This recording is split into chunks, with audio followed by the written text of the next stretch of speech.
নমস্কার বন্ধুরা, কেমন আছো সবাই? আমি জয়ন্তী। আজ আবার অনেক দিন পরে আমি রান্নার ভিডিও আপলোড করতে পারলাম। খুব ব্যস্ত থাকার জন্য পারিনি। তো বন্ধুরা, তোমরা কে কে সিঁড়ি ভাজা ভালোবাসো বলো? আমি তো প্রচণ্ড ভালোবাসি। আর বাড়ির তৈরি হলে সেটা তো আর অন্য কোনো কথাই নেই। তো চলো আমরা বানিয়ে ফেলি সিঁড়ি ভাজা। তো যার জন্য আমি প্রথমে নিয়ে নিয়েছি 500 গ্রাম। এই ডাব্বাটার মধ্যে আমার আছে 500 গ্রাম বেসন। তো আমি প্রথমে 500 গ্রাম বেসনকে নিয়ে নিচ্ছি। তো এটা ছোলার বেসন, তো মটরের বেসন দিয়েও হতে পারে। তো আমি যেহেতু ছোলার বেসনটাই বেশি ব্যবহার করি, যার জন্য আমার ঘরে ছোলার বেসনটাই আছে এবং এটা দিয়ে আমি আজকে সিঁড়ি ভাজা বানাবো। প্রথমে বেসনটা নিয়ে নিয়েছি আর তার সঙ্গে আমি নিয়ে নিলাম পরিমাণ মতো নুন। এটা আমি 1 চা চামচ মতো নুন নিলাম। আর এর সঙ্গে দিয়ে দেবো গোলমরিচের ফ্লেভারটা খুব ভালো লাগে সিঁড়ি ভাজার সঙ্গে, ঝুরি ভাজার সাথে। ঝুরি ভাজাই বলো বা সিঁড়ি ভাজাই বলো, যাই বা হোক, তো খুব ভালো লাগে, যার জন্য আমি একটু গোলমরিচ গুঁড়ো দিলাম। এবার এটা ভালো করে আমি মেখে নেব।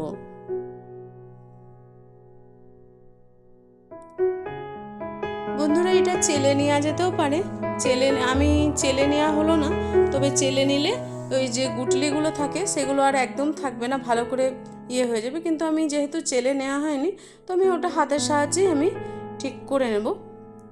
আর ওটা মেশানো হয়ে গেছে। এর সঙ্গে আমি দিয়ে দেব 3 টেবিল চামচ মতো সাদা তেল। এবার এই সাদা তেলটাও ভালো করে আমি খুব ভালো করে ময়ামটা মিশিয়ে নেব। বন্ধুরা, আমি দেখাতে ভুলে গেছি, আমি এর সঙ্গে কিছুটা ক্যামেরাটা সেই সময় আমার করা হয়নি, কিছুটা পরিমাণ আমি এই 1/4 চা চামচ মতো আমি এতে হিং ব্যবহার করেছি। গুঁড়ো, একদম ডাস্ট, মানে খুব মিহি গুঁড়ো হিং ব্যবহার করেছি। ময়ামটা খুব ভালো করে মিশিয়ে নিতে হবে, তাহলে খুব সফটও হবে আর খুব ভালো হবে।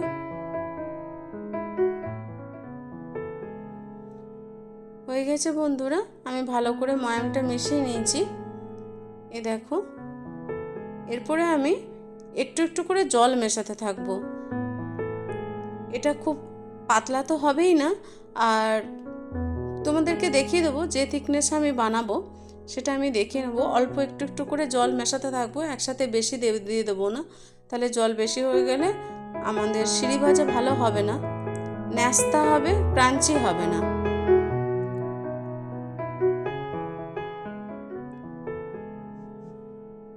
এই দেখো বন্ধুরা, এই থিকনেসে আমি ব্যাটারটাকে তৈরি করলাম।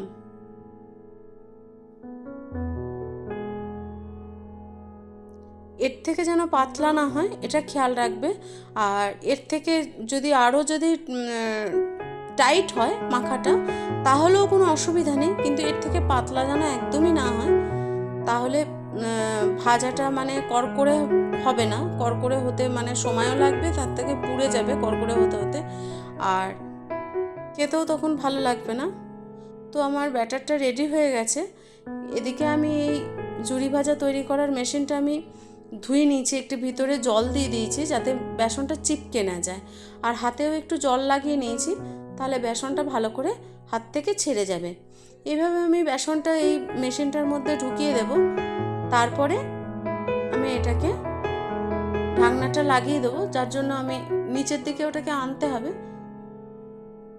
এটাকে নিচের দিকে পুরো আনার পরে তারপরে ক্যাপটাকে নিচের দিকে, প্যাঁচ আছে, প্যাঁচের সাহায্যে ক্যাপটাকে নিচের দিকে নিয়ে এসে তারপরে এটাকে আমাকে লাগিয়ে নিতে হবে। প্যাঁচটা লাগতে দেরি হচ্ছে, যাই হোক প্যাঁচটা লেগে গেছে। এরপরে আমি ওটাকে রেডি করে নিয়েছি। এরপর আমি কড়াইয়ে সাদা তেল দিয়ে দেবো কিছুটা পরিমাণ। তেলটা হয়েছে কিনা আমি একটু দেখে নিলাম, হয়ে গেছে।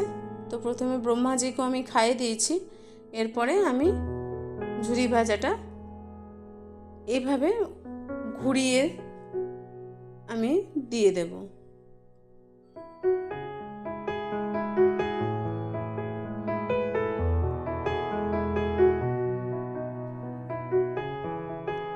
খুব বেশি দেরি লাগে না, উল্টে পাল্টে একটু ভেজে নেব।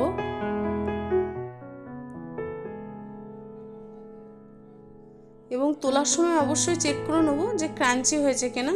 হ্যাঁ বন্ধুরা, ক্রাঞ্চি হয়েছে এবং কড়কড়ে ভাব হয়ে গেছে, তাই আমি তুলে নিলাম।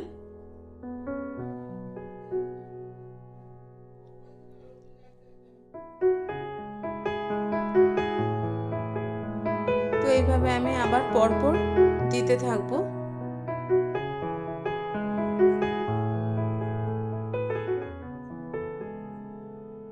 হয়ে গেছে বন্ধুরা, এইভাবে আমি পরপর দিতে থাকবো এবং হয়ে গেলে তুলে নেব। খুব বেশিক্ষণ লাগে না, তবে তোলার সময় একটুখানি চেক করে নিতে হবে যে ক্রাঞ্চি হয়েছে কিনা। এবার তুলতে তুলতে একটা অভ্যাস হয়ে যাবে, তখন বোঝা যাবে যে হ্যাঁ এটা হয়ে গেছে।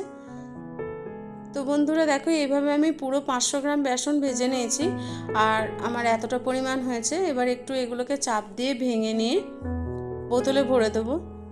আর তেলটা যেহেতু গরম ছিল, আমি কিছুটা ব্যাট পাঁপড় আমি ভেজে নিয়েছি, যেটা আমার মেয়ের ভীষণ প্রিয়, চায়ের সাথে স্ন্যাক্স হিসাবে ইউজ হবে। তো বন্ধুরা, ভিডিওটা শেষ পর্যন্ত দেখার জন্য অনেক অনেক ধন্যবাদ। সবাই খুব ভালো থেকো, আনন্দ থেকো, সুস্থ থেকো। দেখা হবে আবার পরের একটি ভিডিওতে।